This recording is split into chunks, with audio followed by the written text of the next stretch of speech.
Bom, pessoal, olá! Em continuação ao vídeo anterior sobre deslocamento do equilíbrio químico, o princípio de Le Chatelier, né? Vamos continuar os exemplos, ó. Então, a reação de formação da amônia, que é um produto aqui, o que aconteceria com o equilíbrio dessa reação se fosse alterada a temperatura? Se a reação tivesse um aumento de temperatura e uma diminuição da temperatura. Toda vez que a pergunta falar sobre temperatura, vocês precisam observar se essa reação ela é endotérmica ou exotérmica. Como que vocês determinam isso? Ó? Pelo ΔH.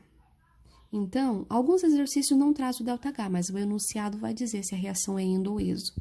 Nesse caso, como tem o ΔH, você tem como definir se essa reação é endotérmica ou exotérmica. Não sei se vocês lembram, tá? Ela é da matéria de termoquímica.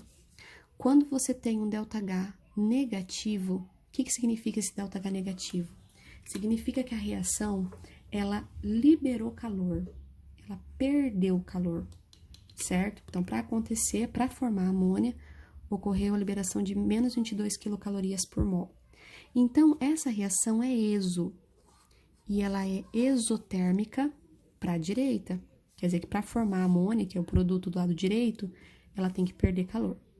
Por sua vez, é claro, para a reação sofrer o processo inverso, teria que absorver calor. Então, essa reação para a direita é exo e para a esquerda é endo, tá? Vamos supor que o ΔH fosse positivo. Se o ΔH fosse positivo, maior que zero, aí seria o inverso. Para a direita seria endo e para a esquerda seria exo, tá? Então, tem que observar certinho se a reação perde ou ganha calor, se o ΔH é maior que zero ou menor que zero, tá? Então, lembrem da seguinte regra: toda vez que o ΔH for maior que zero, para a direita é endo. Se o ΔH for menor que zero, para a direita vai ser exo. Essa é a regra. Muito bem.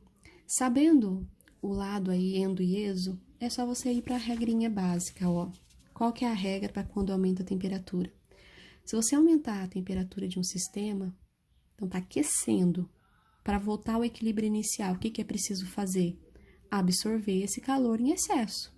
Então, a reação se desloca para o lado endotérmico. E se diminuir a temperatura, a reação vai favorecer o lado exotérmico. Lembra que endo significa absorver calor e exo significa liberar calor. Então, se nessa reação ocorrer o aumento da temperatura, qual seria a resposta? Desloca para a direita ou para a esquerda? Então, se aumentar a temperatura, a reação vai para o lado para consumir esse excesso. Então, ela vai para o lado endo. Então, você vê que o lado endo é esquerda. Então, com o aumento da temperatura, a reação se desloca para esquerda. Muito bem? E se diminuir a temperatura, é claro, né? Com a diminuição da temperatura, vai favorecer o lado exo. Então, ela vai deslocar para direita, certo? Então, toda vez que a pergunta falar sobre temperatura, primeiro define o lado endo e exo e depois coloque a sua resposta. Terceiro e último fator, pressão. Então, eu já tinha falado para vocês que a pressão, ela só influencia em sistemas gasosos.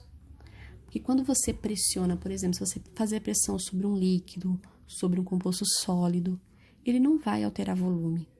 Mas se você pressionar um gás, né? Por exemplo, você comprime um gás, ele vai ocupar um volume menor, né? Se você diminuir a compressão, esse gás ocupa um volume maior. Então, por isso que é importante saber que a pressão influencia em sistemas gasosos. Então, a regra para pressão também está na tabela, tá? Que eu passei para vocês. Então, vamos lá. Qual é a regra? O aumento da pressão sempre desloca o equilíbrio para o menor volume gasoso. E a diminuição da pressão desloca o equilíbrio para o maior volume gasoso. É aquilo que eu expliquei para vocês. Se você comprime um gás, ele ocupa um menor volume. Então, aumenta a pressão, diminui o volume. São inversamente proporcionais. E se diminui a pressão, aumenta o volume, ao contrário, tá bom? Então, aqui nessa questão, vocês precisam saber o volume gasoso de cada lado da reação. E como que você determina o volume? O volume é determinado pelo número de mols, que é o coeficiente. Então, é só você vir aqui e analisar o coeficiente da reação. Então, vamos somar aqui, ó. No lado dos reagentes, tem 1 mol de N2, lembre que quando não tem número na frente é 1 mol de N2 e 3 mols de H2. Então, você soma quantos mols de gases você tem aqui? Tem 4 mols, tá? Lembra que tem que somar só os gasosos, vamos supor que aqui fosse líquido. Você não contaria o líquido, só os gases, tá bom? E o outro lado tem apenas 2 mols, tá? Então, aqui o volume é de 4 mols. O lado esquerdo, então, a gente observa que tem o maior volume. E o lado direito tem o menor volume. Tudo bem? Essa é a regra. Então, para que lado que desloca o equilíbrio se aumentar a pressão? Então, toda vez que a pressão aumenta, o volume diminui.